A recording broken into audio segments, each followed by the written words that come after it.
We don't like the word refugees, partly because it connotes a kind of a suffering that is too hard for us to comprehend. But Europe has been flooded by refugees and migrants from Central Africa, North Africa, the Middle East.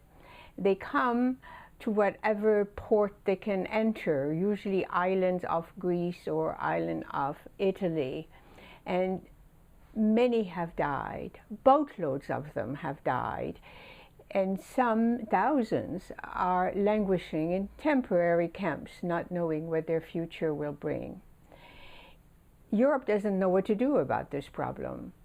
Should they address quotas? Should they do deportation? Should they go after the smugglers, which they are trying to do now? But in the United States, the problem exists also with migrants and refugees, usually from South America and Central America, except we call it immigration, and it's becoming politicized. There is such poverty and despair that drives people to risk their lives to reach other shores. And in the name of the humanity that unites us all, it is something that we need to do something about.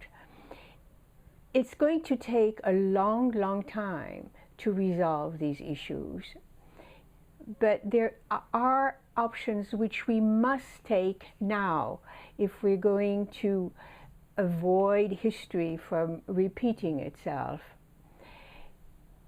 In July of 1938, President Roosevelt became aware, after Hitler had annexed Austria in March of 1938, that there would be a Jewish problem. So he convened a conference at Evian-Les-Bains in France that summer, and he invited 32 countries to try to avoid the problem, find the solution, what to do with mainly Jewish refugees from the whole area. Nobody wanted to change their laws. And the result was that many of those people, many of those Jews, ended up perishing in camps.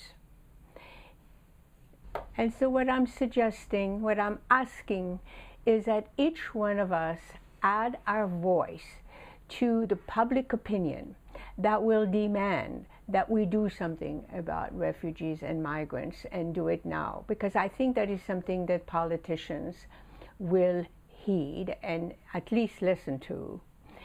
So I think we need to raise our voice and open our hearts.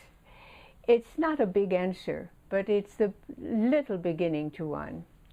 Thank you for listening. I'm Danielle Levy.